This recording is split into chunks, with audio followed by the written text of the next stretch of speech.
The tremor in my fingers was anathema to my craft. Every line I laid, every gradient I feathered onto the vellum, demanded a stillness of spirit, a perfect calm that mirrored the ancient landscapes I sought to resurrect. My hands, usually as steady as the compass needle fixed north, now bore a faint, persistent shiver, a premonition perhaps, of the upheaval that had recently claimed my meticulously ordered world. I was Reid, a cartographer of forgotten places, a meticulous chronicler of Earth's scarred memory, and my life had been a series of precise measurements, of known quantities. Until the letter arrived. It was crisp, formal, bearing the scent of old paper and distant regret. My great-aunt, a name spoken only in hushed tones during childhood gatherings, had passed. And I, to my profound bewilderment, was her sole heir. The inheritance, a remote, decaying ancestral estate nestled deep within the forgotten folds of the countryside.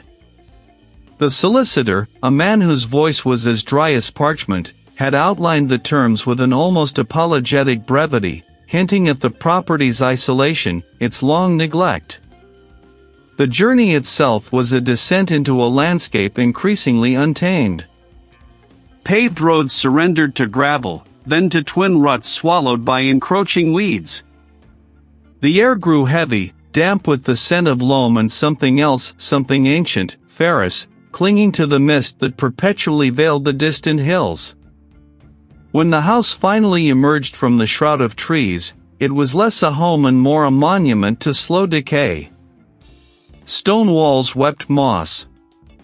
Timber groaned under the weight of generations of silence. Windows, like cataract-blinded eyes, stared out from under heavy brows of ivy. Inside, the air was thick with the dust of ages, a fine, gray powder that coated every surface, muffling sound, absorbing light. Footfalls on the skeletal floorboards echoed with an unnerving resonance, each creak a complaint from the house's very bones. There was no hum of electricity, no distant thrum of traffic, only the wind sighing through broken panes and the mournful groan of settling wood. The profound stillness pressed in on me, a physical weight. I found myself remembering, incongruously, the artificial drone of a shopping mall after closing with lights still on, that sterile, lingering thrum of unseen machinery in fluorescent tubes, a sound I had once found irritatingly intrusive, but now seemed a distant, unattainable comfort. Here, the silence was absolute, a living thing. My professional curiosity, however, was not to be entirely suppressed by the creeping unease. Among the cobweb-draped furniture and shrouded relics, I sought the study, a place where, I hoped, some record of the estate's long life might reside. The room I found was a mausoleum of forgotten knowledge, shelves crammed with brittle-spined volumes, a heavy oak desk scarred by generations of use. It was there, beneath a pile of mildewed ledgers and forgotten correspondence, that I first saw it. The map. It was not on paper, but on a sheet of something akin to treated hide, its surface smooth yet strangely resilient. The edges were not torn but meticulously cut, a testament to its original maker's intent. My fingers, still trembling, traced its contours. It depicted the estate, yes, but not as any modern survey would. The scale was inconsistent, shifting subtly from one section to another, creating an unsettling sense of distortion. Roads I knew existed were absent, while faint, almost invisible lines denoted pathways that led into impenetrable thickets. What truly arrested me were the details. Every brook, every stand of ancient trees, every rise and fall of the land was rendered with an impossible, almost obsessive precision. I could almost feel the texture of the earth beneath my fingertips as I traced the contours. Yet, for all its intricate specificity, the map was profoundly, unnervingly incomplete. Vast swaths of the property, particularly those bordering the deepest woods and a low, marshy area I had glimpsed on my approach, were left blank, save for a few enigmatic symbols. These symbols. They were not the standard cartographic shorthand I knew. They were angular, almost glyph-like, reminiscent of no alphabet or pictographic system I had ever encountered in my extensive studies of ancient cultures. 1. A spiraling vortex with a single, sharp barb at its center, recurred with disturbing frequency in the blank spaces. My cartographer's mind, trained to seek order and logic in every line, rebelled. This was not merely an old map, it was an enigma. The tremor, once a faint ripple, had settled into a persistent hum beneath my skin, a discordant bass note to the meticulous symphony of my craft. I had always sought the silent wisdom of the land, coaxing its contours onto vellum, but this new inheritance spoke a language of disquiet. The ancestral map, spread beneath the steady glow of my work lamp, seemed to breathe a cool, ancient air into the study. My determination, however, was a stubborn thing, a cartographer's instinct to chart the unknown, to reconcile line with landscape. The following dawn found me pushing through a curtain of dew-laden ferns, the crisp morning air doing little to dispel the lingering chill of the previous night's contemplation. The estate, a sprawling tapestry of neglect, unfolded before me. Towering oaks, their branches gnarled like arthritic fingers, clotted a sky the color of weak tea. The path, barely a deer trail now, wound deeper into the property, guided by the map clutched in my gloved hand. I sought the first marker, a cairn indicated by a faded X on the parchment, supposedly near the old west boundary. What I found was not a cairn, but something far more unsettling. A jumble of dark, moss-covered stones, too large and too deliberately placed to be natural outcroppings. They formed a partial wall, a segment of something much larger, now utterly consumed by the encroaching forest. It was not on the modern deeds, not in any survey I had access to. The map, however, showed a faint, broken line here, barely discernible, suggesting a structure that had long since surrendered to the earth. The estate held secrets even the contemporary world had forgotten. I pressed on, my boots crunching on a carpet of decaying leaves. The air grew heavier, thick with the scent of damp earth and something else, something vaguely metallic, like old coins left to rust in the rain. Here, the lines were particularly dense, almost smudged, as if the original cartographer had struggled with the terrain. As I approached the area, the light itself seemed to dim. It was as if the trees themselves conspired to hoard the light, allowing only a bruised twilight to filter through. It was like walking through an invisible wall of ice, a sudden, sharp drop in temperature that lasted only a few steps before the ambient warmth returned. My breath plumed, briefly, in the still air. I paused, listening. The forest, usually alive with the chatter of birds and the rustle of unseen creatures, was eerily silent here. Only the distant, rhythmic creak of an old branch, rubbing against its neighbor, broke the hush, a sound like a slow, deliberate moan. Further in, I stumbled upon a series of stone markers. These were different from the partial wall. Roughly hewn, almost primal, they jutted from the soil at irregular intervals, forming no discernible pattern that I, with all my cartographical experience, could decipher. They weren't boundary markers, not grave markers, not even survey points. They were simply there, silent sentinels of an unknown purpose, their surfaces slick with ancient moisture, bearing no carvings or symbols I could discern. Their placement felt deliberate, yet utterly meaningless to my modern understanding, a silent language spoken by the very land itself. I knelt, brushing away a layer of soil from one of the stones, my fingers tracing its rough, unyielding surface. As my gaze lingered, absorbing the strange, alien geometry of the markers, the world around me seemed to waver. The scent of damp earth dissolved, replaced by a faint, sterile aroma. The rustling leaves faded, giving way to a low, pervasive hum, a sound I knew instinctively but could not place. Suddenly, I was not in the ancient woods. The fluorescent tubes above cast a harsh, artificial glow on rows of empty storefronts, their gates drawn like sleeping eyelids. The air was dry, cool, and utterly devoid of life, yet the lights blazed, bathing the polished floors in an unsettling, indifferent brilliance. The sheer, impossible modernity of it, the stark, antiseptic emptiness, pressed in on me. I could hear the faint, distant thrum of unseen machinery, the steady, rhythmic pulse of an abandoned, synthetic heart. It was a place of silent commerce, now a mausoleum of forgotten desires, and I was utterly, terribly alone within its sterile vastness. Then, just as abruptly, the illusion shattered. The hum vanished. The sterile air receded. The creak of the distant branch resumed its mournful song. My breath hitched. Had I truly been there? Or had the strange energies of this place, the discrepancies between map and reality, already begun to fray the edges of my perception? The neat lines of my cartographer's world were blurring, dissolving into a terrifying, formless unknown.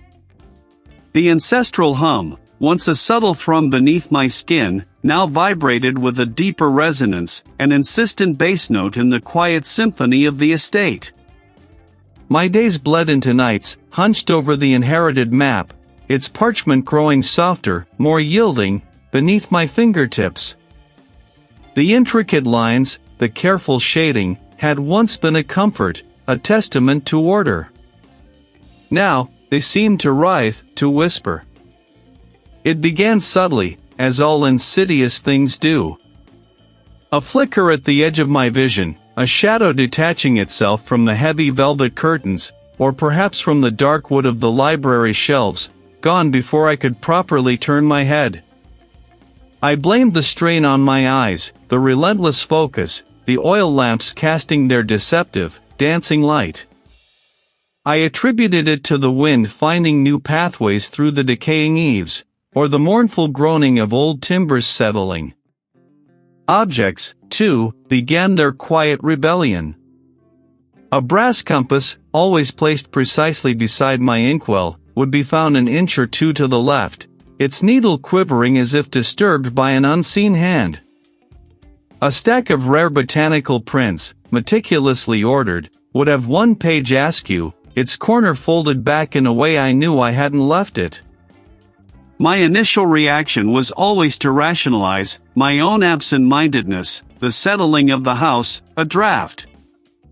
Yet, each small displacement chipped away at the meticulously constructed edifice of my logic.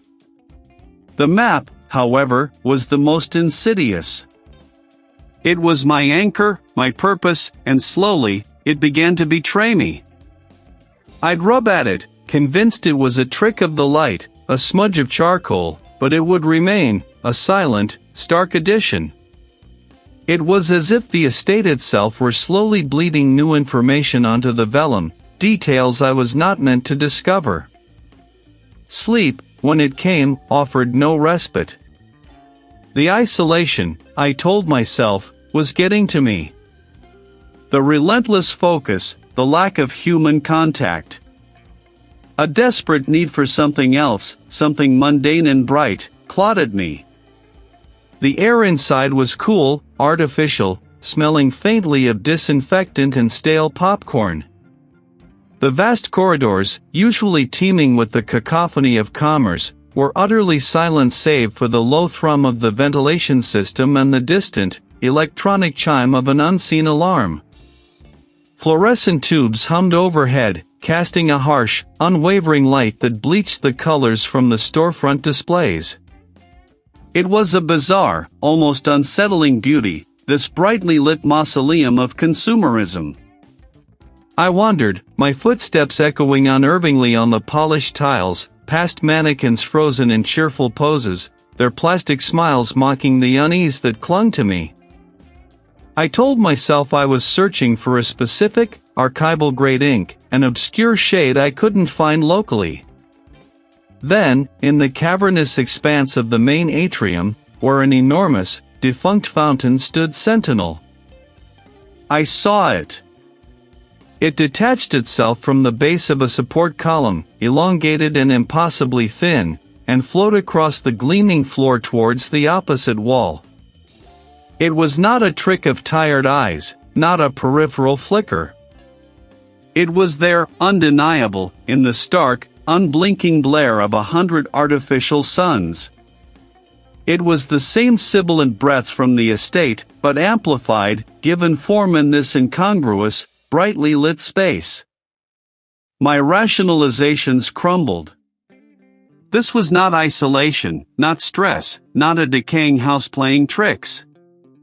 This was here. This was with me. The estate, or whatever malevolence festered beneath its ancient soil, had reached beyond its boundaries, its tendrils extending into the very mundane world I had sought as refuge.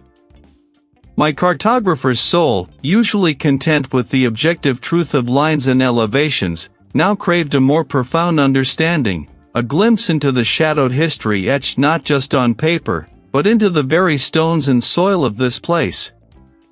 Days bled into nights in the estate's cavernous, dust-laden library.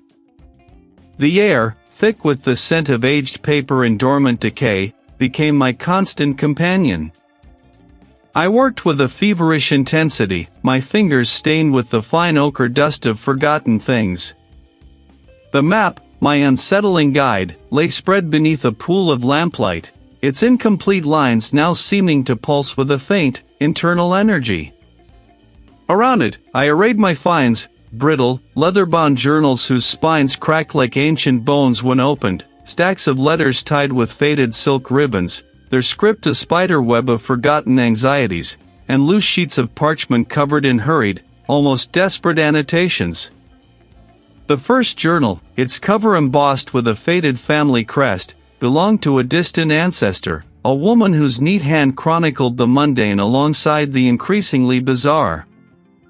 Her early entries spoke of bountiful harvests and the joy of new spring growth. Then, a shift. Vague mentions of the whispers from the hollow, the troubling dreams of the children, and a growing unease about the wellspring's darkened waters. She detailed a gardener's sudden, inexplicable melancholy, followed by his quiet vanishing. A steward, once steadfast, began to speak of eyes in the stone, his gaze fixed on a particular stretch of the estate, a spot eerily close to one of the unmarked areas on my own map. He too, eventually, simply ceased to be. I cross-referenced the names, the dates, the locations. The pattern was undeniable. A strange affliction, a creeping despondency, often preceded a disappearance. And these events were consistently tied to specific geographical features of the estate, the old standing stones, the cluster of ancient yews, and most disturbingly, the very points I had been struggling to render on my inherited map. Those who stay too long. It described a humming from beneath the earth, a low vibration that drove one to unholy thoughts. My own skin prickled. The ancestral hum. The bass note. It was not just a feeling, it was an echoing warning. Local folklore, gleaned from a tattered pamphlet I found tucked inside a forgotten hymnal, spoke of the hungry earth and the deep sleep of the hill. It warned against disturbing ancient slumber and making offerings to that which demands. The language was archaic, veiled in metaphor. The more I read, the more the map transformed in my mind. It was no longer a mere diagram of property lines and topographical features. It was a ledger of suffering, a blueprint of malevolence. The blanks I had so eagerly sought to fill now seemed less like missing information and more like deliberate omissions, perhaps meant to protect future generations from whatever lay beneath. But I had stumbled upon them, and now, the map held me captive. I needed a specific archival pen, a particular weight of vellum I knew I could only find in one place. Driving through the quiet, late-night roads, the familiar landscape felt alien, imbued with the secrets I now carried. Now, it was a ghost of itself. The automatic doors hissed open, releasing a cool, recycled breeze. The quiet was profound, broken only by the distant whir of an unseen ventilation system and the echo of my own footsteps. The air, usually thick with a cacophony of perfumes and processed foods, was now unnervingly clean, a blank canvas for my own anxieties. I walked past the silent storefronts, the brightly lit emptiness amplifying the gnawing unease within me. Each abandoned display, each pristine counter, seemed to mock my solitary quest. They were watchful, inert witnesses to my unraveling. The map's lines, the journal's frantic scrawls, the letter's desperate pleas, they all coalesced into a single, terrifying understanding. The map was not just a guide to what lay hidden. It was a key. And whatever it unlocked, whatever lay buried beneath the estate, was not merely ancient. It was hungry. And it was awake. The air within the stone walls had thickened, growing heavy with an unseen presence. What began as a faint chill, a draft where no window stood ajar, now coalesced into a tangible cold spot that would follow me from room to room, a breath on the nape of my neck in an otherwise still chamber. The map, my meticulous creation, lay spread across the great oak table, its parchment edges beginning to curl, as if recoiling from the deepening gloom.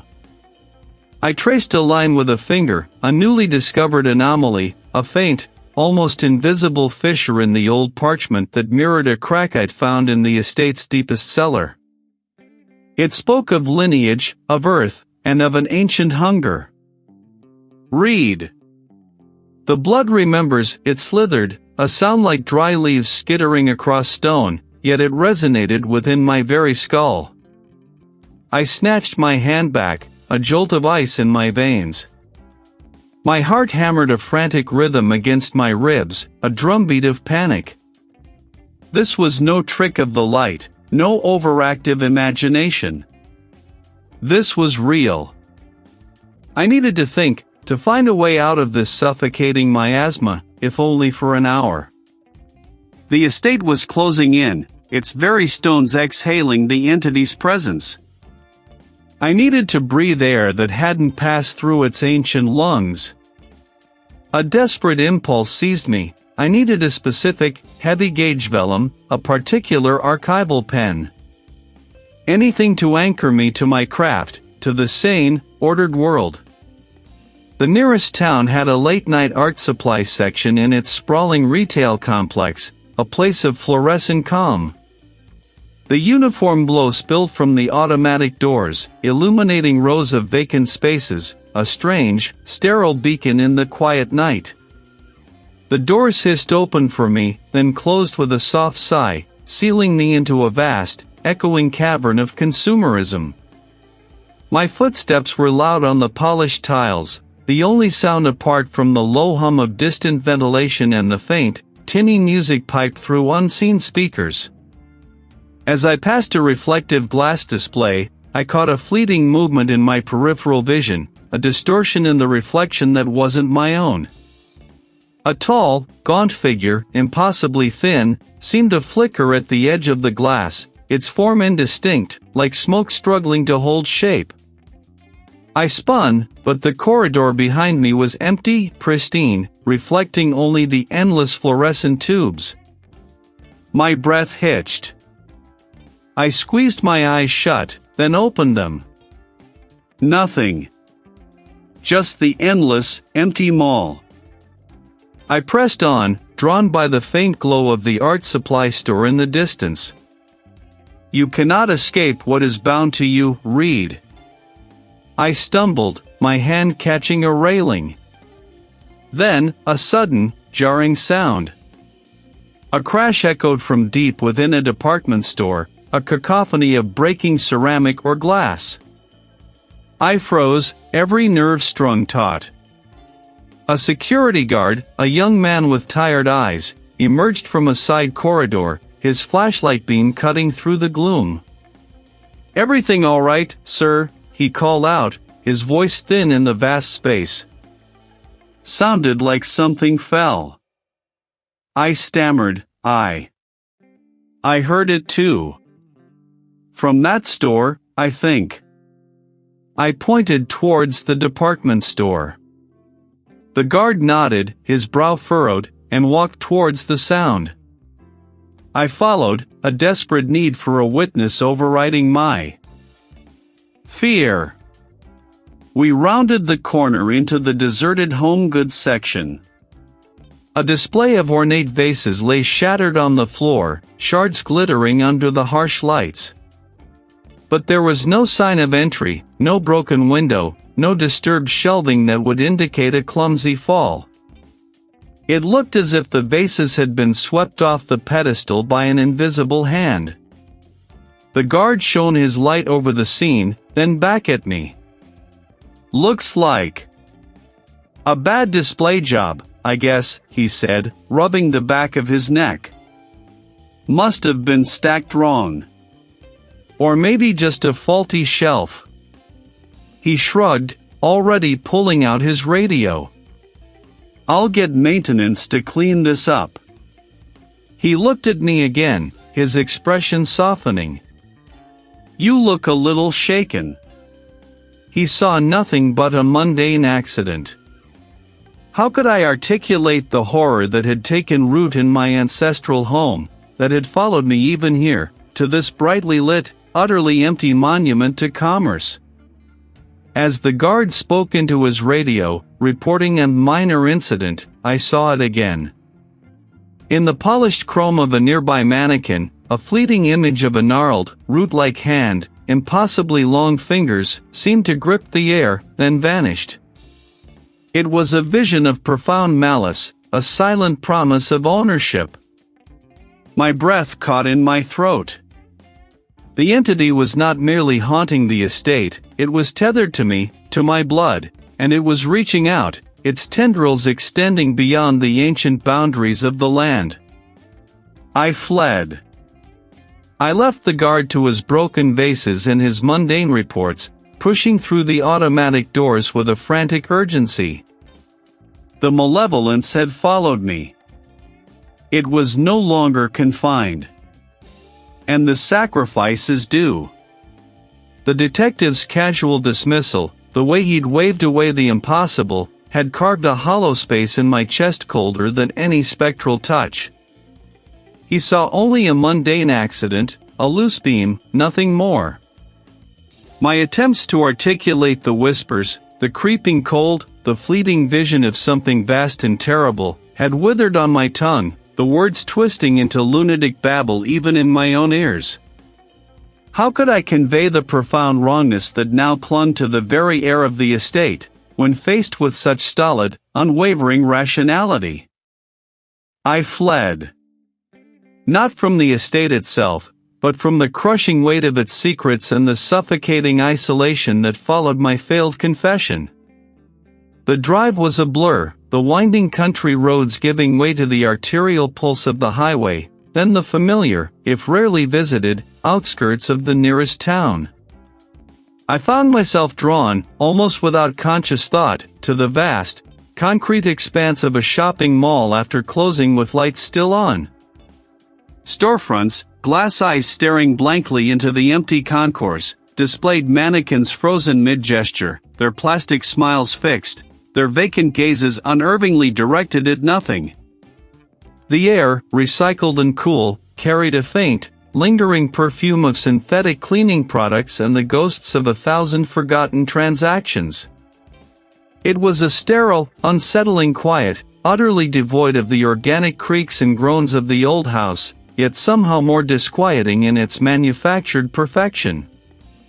I walked, my footsteps echoing with an almost offensive loudness, past displays of glittering jewelry and racks of folded clothing. My mind, however, was not entirely adrift. The images from the estate, the strange symbols on the map, the cryptic marginalia I'd found in the family archives, they swirled, restless, seeking purchase. Only the silent, unblinking mannequins of a nearby clothing store met my gaze. This place, so utterly removed from the ancient soil of my lineage, somehow allowed a different kind of clarity to seep in. The constant, subtle pressure of the estate's presence was momentarily lifted, allowing my thoughts to coalesce. I pulled from my satchel the faded, brittle parchment I had brought, a specific section of the estate map, the one with the repeating, spiral symbol that had so vexed me.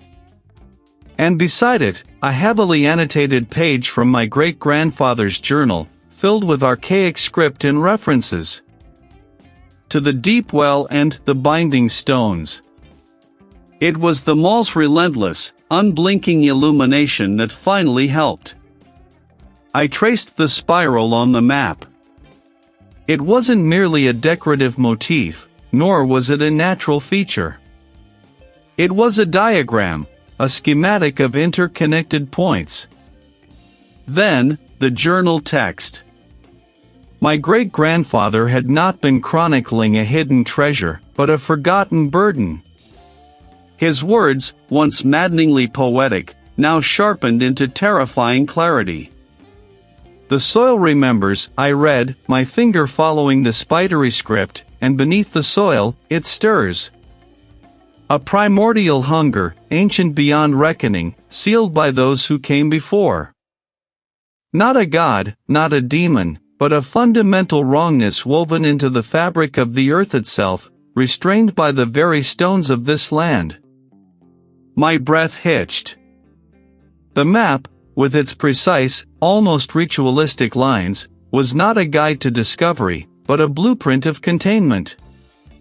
The hidden features I had sought were not rooms or caverns, but the very anchors of a cosmic prison, holding something that should never have been.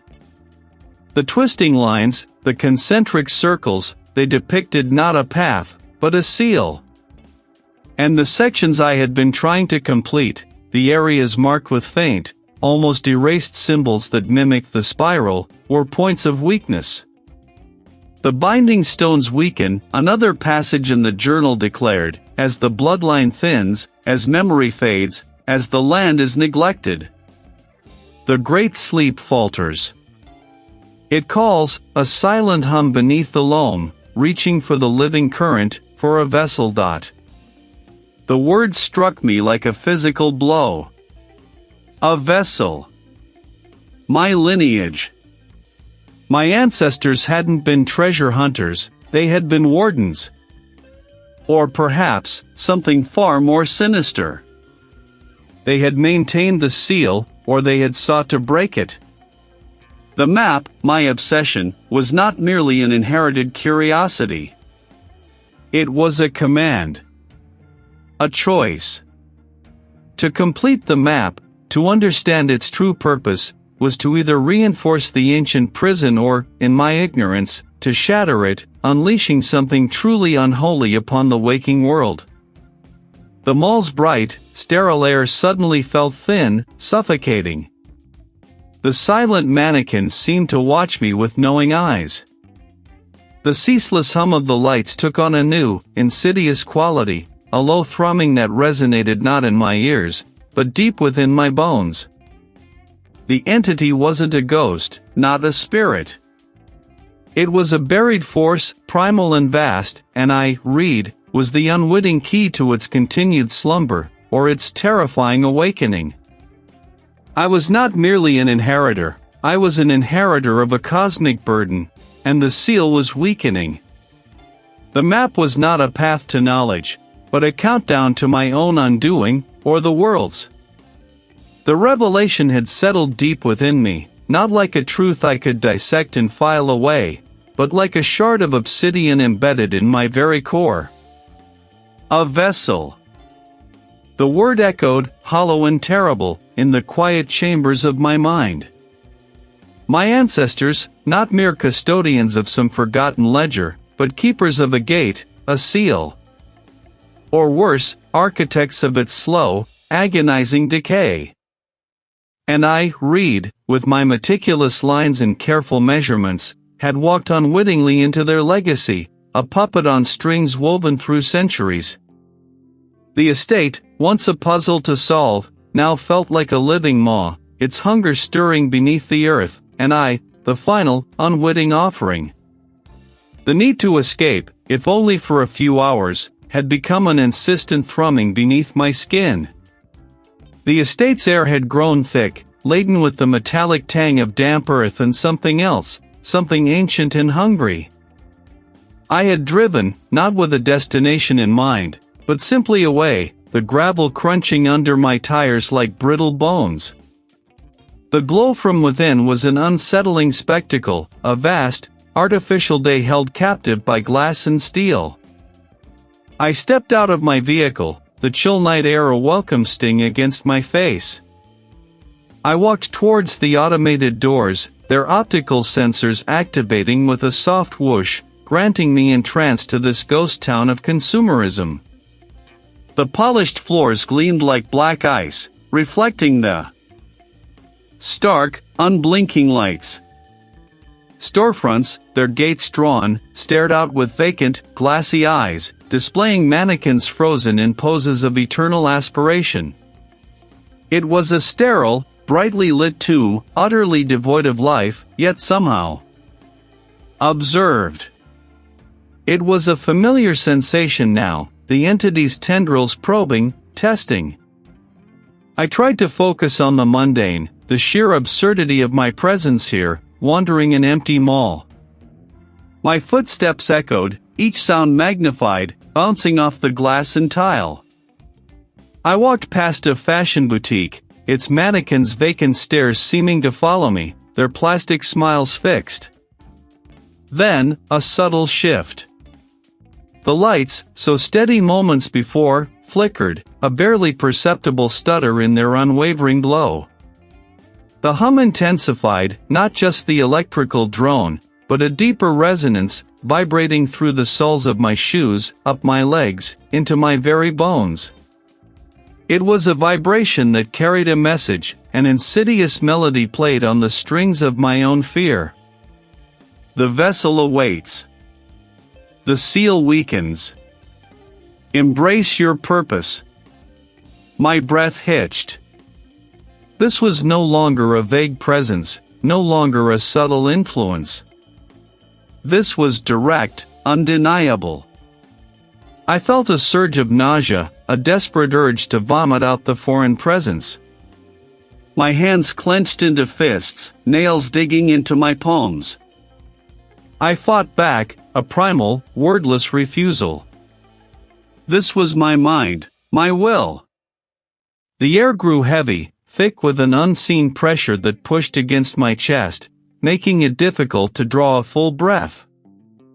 The entity was not merely communicating, it was asserting dominance, trying to bend me to its will, to draw me back to the estate. Desperately searching for an anchor, a weapon, anything. My gaze fell upon the satchel I had instinctively brought with me, still clutched in my hand. Inside, among my cartography tools, lay the ancient, leather-bound journal of my ancestor, the one whose hand had sketched the unsettlingly incomplete map. My fingers fumbled with the clasp, my vision blurring, not from tears, but from the entity's relentless assault. I tore open the journal, flipping through its brittle pages, the faint, musty scent of age filling my nostrils. My eyes scanned the cramped, elegant script, searching for anything, a clue, a countermeasure. A recurring symbol, one I dismissed as a decorative flourish on the very edge of the incomplete map, now burned with a new, terrifying significance. Beneath it, a fragment of text, almost illegible, seemed to leap out. The binding cannot be remade without the breaking. A life offered, not in blood, but in cessation of self. The lineage, though tainted, can be reversed. The cartographer, the one who knows the lines of the earth, must become the line unmade. To reseal, one must first. Cessation of self. Not death, not merely a life sacrificed, but an erasure. The entity wanted me as a vessel, to break the seal. But the countermeasure, the resealing ritual, demanded a profound personal sacrifice, to sever the very essence of my being, my identity, from the lineage that bound me to this malevolent force. To become a blank slate, a non-entity, a living ghost. The cartographer, the one who meticulously charted existence, had to willingly unchart himself. The stakes became stark, undeniable. Not just the estate, not just the land, but a ripple of ancient malevolence that could spread beyond, consuming everything. My ancestors had guarded this, or broken it, and now it was my turn. To become the seal, I had to cease to be Reid, the man who knew maps, the man who yearned for order. I had to become nothing, a profound, terrifying emptiness. I stared at the symbols, at the faded script, the weight of centuries pressing down on me. The empty mall, with its blinding, indifferent lights, became a crucible. The choice was laid bare: succumb and become a tool of unimaginable horror, or perform an act of ultimate, terrifying will, sacrificing my very self to rebind what my lineage had unleashed. I would unmake myself.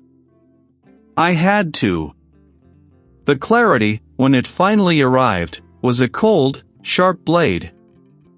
It did not merely cut through the fog of my terror, but flayed me open to the bone. Cessation of self. Not death, not simply a life relinquished, but an erasure.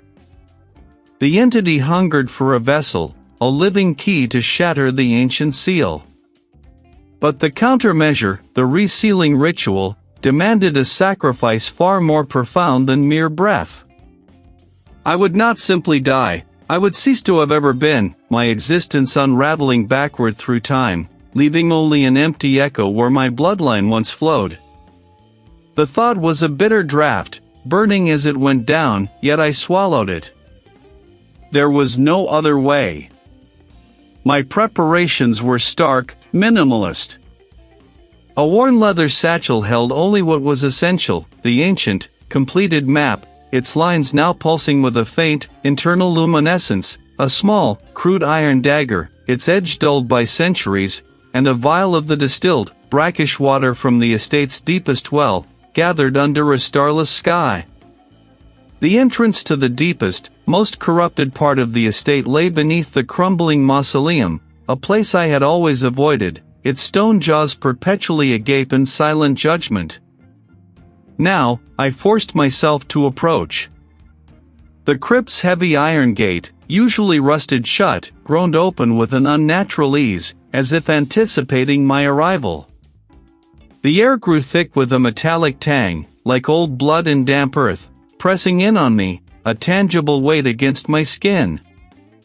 Each step downward was a deliberate act of surrender, a descent not just into the earth, but into the maw of the unknown.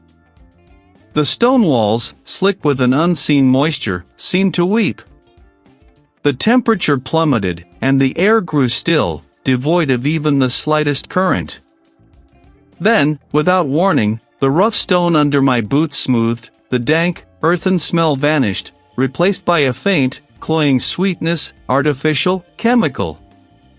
The flickering glow of my lantern was suddenly overwhelmed by a pervasive, sterile incandescence. I blinked, my mind reeling. The granite tunnel had vanished. I stood on polished linoleum, the walls around me pristine white, stretching into a vast, silent expanse. Above, fluorescent tubes hummed, bathing everything in an unwavering, bleached light. The shock was a physical blow. My breath caught in my throat, a ragged gasp. This was no crypt. This was a grotesque mockery, a labyrinth of consumerism twisted into a cage. The entity was here, playing its cruel games. Storefronts lined the endless corridors, their glass windows reflecting my own terrified image, distorted and elongated. Mannequins, frozen in perpetually cheerful poses, stared blankly from behind dusty displays of forgotten fashion. The silence was unnerving, broken only by the distant, rhythmic drip of water from some unseen leak, and the faint, high-pitched whine of an empty escalator. Turn back, Reid. This is not your path. You seek oblivion, but I offer eternity. I pressed on, my boots echoing unnaturally loud on the polished floor. The stores seemed to shift, their names changing, their contents subtly rearranging themselves as I passed. A toy store morphed into a bookstore, then into an electronics outlet, then back again, each transition seamless, insidious. It was my ancestor, the one who first bound the entity, his face a silent scream of warning. My own face returned, but the image lingered, a scar on my mind. The air, once thick with artificial sweetness, began to curdle. A faint scent of something rotten, like bruised fruit left too long, seeped from beneath a locked service door. Power, Reid. Knowledge. All the secrets of your bloodline, laid bare before you. Just release. I gritted my teeth, clutching the iron dagger tighter, its cold metal a small anchor in the maelstrom of illusion. This was the entity's realm, its psychological battlefield. It sought to break my will, to make me doubt the very purpose that propelled me forward. Ahead, a large, ornate fountain, usually a centerpiece in such a space, stood dry and cracked, filled not with water but with a tangled mass of rusted chains and discarded, broken dolls. Their porcelain eyes, milky and vacant, seemed to follow my every move. The mall, this elaborate, mundane trap, was merely the outer shell, a layer of perceived reality masking something far older, far more terrible. The true crypt, the ancient chamber, lay beyond this manufactured facade. The resealing required my presence, my sacrifice, at the very heart of its corrupted influence. And the entity would use every trick, every fear, every memory against me, until I was either broken or severed. My determination hardened, brittle as ancient glass, yet unbreakable. I walked towards the dry fountain, towards the heart of the illusion, knowing the real horror awaited me just beyond its shattered edge. The ornate fountain, its stone figures frozen in a silent, grotesque dance, seemed to ripple and distort before my eyes. The sound of rushing water, once a deafening roar, thinned to a distant, almost forgotten whisper. Then, the world fractured. Not with a crash, but a slow, sickening dissolve, like old film melting on a projector. The damp earth beneath my boots solidified into polished tile. The scent of decaying leaves and ancient stone vanished, replaced by the faint, cloying sweetness of stale popcorn and disinfectant. I blinked, the iron dagger still cold and sharp in my grip. Fluorescent tubes cast a sterile, unwavering glow on deserted storefronts, their display mannequins staring out with vacant, plastic eyes. This was its new theater, its chosen arena. The entity had dragged me from the estate, from the tangible battleground, into this labyrinth of manufactured desire and forgotten footsteps. It sought to disorient, to overwhelm with the mundane twisted into the monstrous. My cartographer's mind, despite the encroaching haze, clung to its training. I remembered the map, not just the lines and symbols, but the feeling of it, the underlying geometry of power it described. The estate, the land, the ley lines, they were abstract concepts here, but their essence, their energetic imprint, remained. The entity had created this illusion, but it could not escape the fundamental truths of the land it was bound to. I needed to find the nexus, the focal point, within this manufactured reality. It spoke of exhaustion, of futility, of the crushing weight of ancestral guilt. It was my own voice, yet alien, laced with a despair that threatened to shatter my resolve. "You are alone, Reid." Each seemed to pulse with a subtle, malevolent energy, a distorted echo of its true purpose. The air grew heavy, thick with an unseen pressure that made each breath a conscious effort. I felt the entity pressing in, attempting to suffocate my will, to bury me under the sheer, mundane weight of its illusion. Then, I saw it. Not with my eyes, but with the deeper sight the map had awakened within me. A particular confluence of architectural lines, a subtle shift in the tile pattern near the central atrium, where three main corridors converged. It corresponded to a point on the ancestral map, a place where the ancient power of the land converged, a weak spot in the entity's hold. It was here, amidst the ghostly remnants of commerce, that the ritual had to be completed. I began to walk, my steps echoing loudly, each one a deliberate act of defiance. The entity intensified its assault. The escalator's clatter grew louder, faster, like a frantic heartbeat. My hands trembled, but I forced them steady. In the center stood a display of artificial plants, their plastic leaves coated in a fine layer of dust. This was it. The center point. I drew the dagger back, its tip glinting in the flickering light. The air around me crackled, thick with an unseen force pushing down, trying to pin me, to stop me.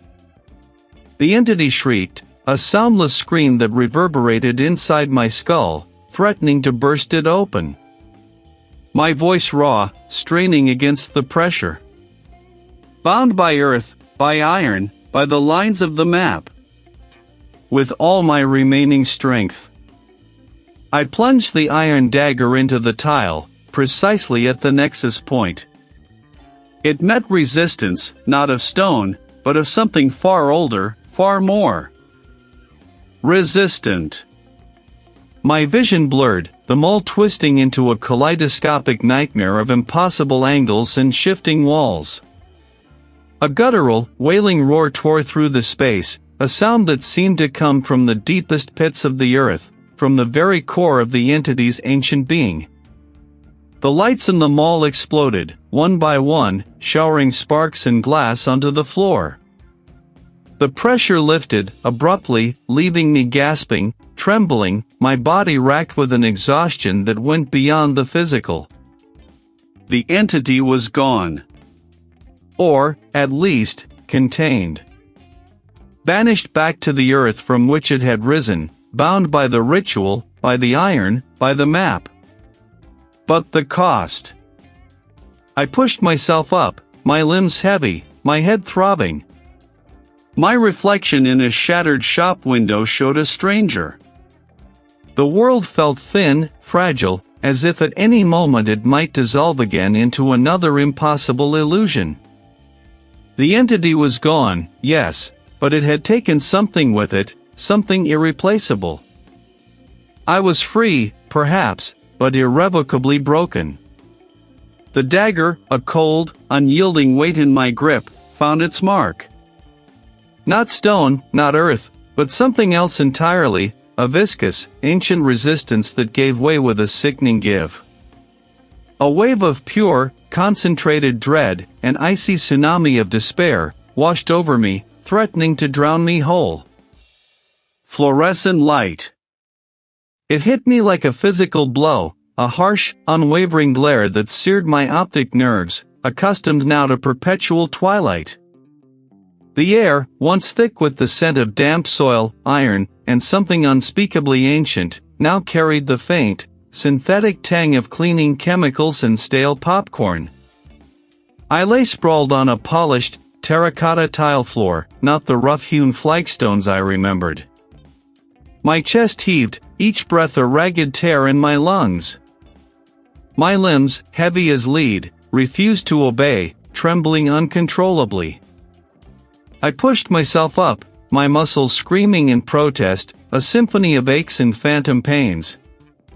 My fingers, sticky with a substance I didn't want to identify, grazed against the smooth, cool surface beneath me. The irony was a cruel, bitter jest. My clothes were in tatters, streaked with grime, and what I knew, with a sickening certainty, was my own blood. A deep gash scored my forearm, weeping sluggishly, and my left leg throbbed with a persistent, dull ache. But the physical wounds, though raw and insistent, felt superficial compared to the cavernous emptiness that now echoed within me. The entity was gone. The overwhelming, crushing presence that had consumed my every waking thought, that had burrowed into the very marrow of my bones, had vanished. Yet, its absence was not a relief. My reflection stared back, a stranger with wild, matted hair and eyes that held the depth of ancient wells. They were no longer my eyes. It was as if, in banishing the entity, I had absorbed a fragment of its desolate perspective, a shard of its ageless, indifferent gaze. My mind, once a meticulous archive of maps and historical data, felt like a shattered mosaic. Memories of the struggle, of the damp earth and the unseen horror, flashed like lightning behind my eyelids. I saw the twisting symbols, felt the pressure, heard the silent screams. It was a terrible knowledge, a burden that settled heavy upon my soul, far heavier than any physical wound. No one knew. No one would ever know what had transpired beneath the ancestral estate, the horror I had faced, the sacrifice I had made of myself.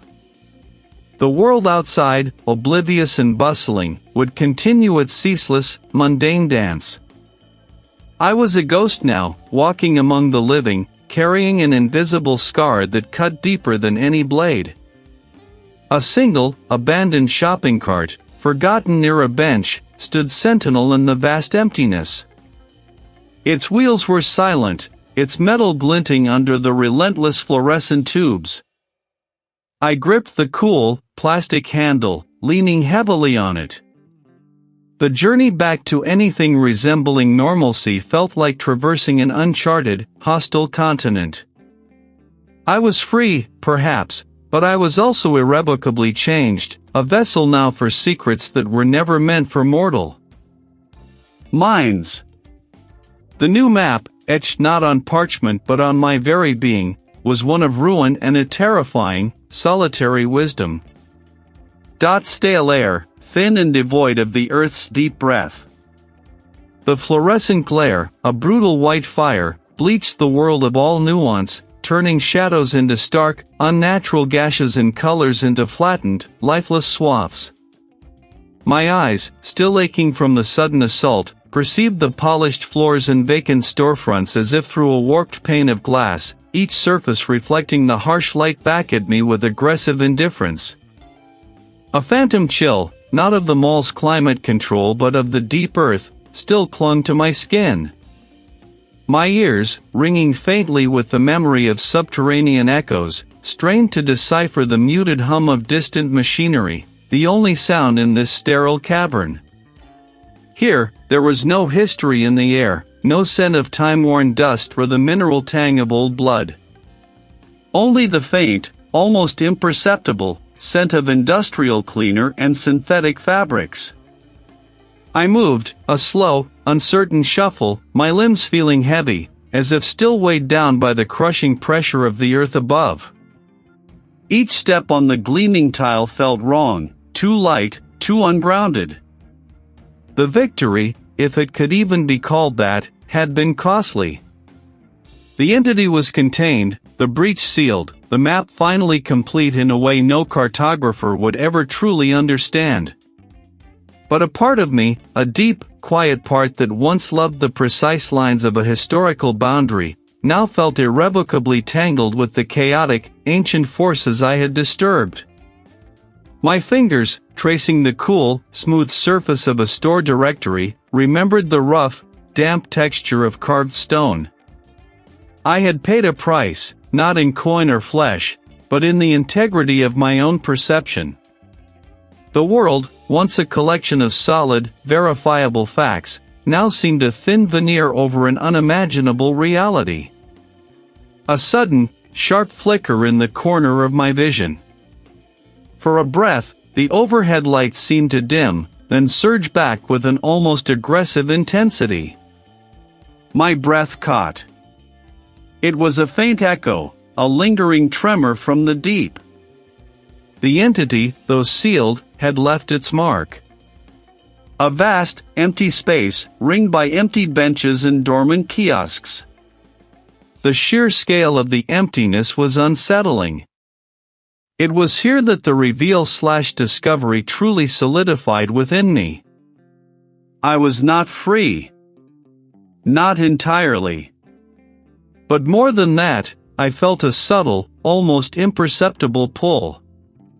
Not a demand, not a threat, but a persistent, magnetic resonance, like a tuning fork vibrating in the deepest chamber of my being. I felt it now, a low hum beneath my sternum, a subtle ache that wasn't pain, but presence. The entity was dormant, yes, but it was also aware. And I, Reid, the cartographer, was its unwitting anchor to the surface world. My hands, which once meticulously drafted historical boundaries, now felt an instinctive, almost compulsive urge to map the unseen, to understand the currents of the earth that flowed far beneath the mundane. The event unfolded slowly, subtly, as a realization rather than an external occurrence. I began to walk the perimeter of the atrium, my gaze not on the shops, but on the floor itself, on the way the tiles met, on the subtle imperfections in the grout. My mind, once consumed by the meticulous accuracy of historical records, was now sifting through an entirely different kind of data, an unseen geography of influence and resonance. I was charting, not the surface, but the subtle undulations of the entity's lingering presence, its faint, almost imperceptible pulse beneath the foundations of the mall, beneath the city, beneath everything. A faint, metallic scent, like old blood and damp iron, seemed to briefly overlay the sterile tang of cleaning chemicals. It was fleeting, a ghost of a sensation, but undeniably there. I stopped, my head tilting slightly, listening not with my ears, but with that new, unsettling part of my mind. The entity was silent, but I could feel its vast, patient weight, a slumbering titan. And I, its unwitting keeper, would spend the rest of my days listening, guarding, and perhaps, eventually, being subtly guided by its silent, ancient will. The horror was contained, but it was not over. It had simply changed its form, shifting from an external threat to an internal, indelible reality. I was Reid, the cartographer, still. But I was also the keeper of a secret so profound, so terrifying, that it had become the very bedrock of my existence. And the map, the cursed, magnificent map, was now etched not on paper, but within the very contours of my soul.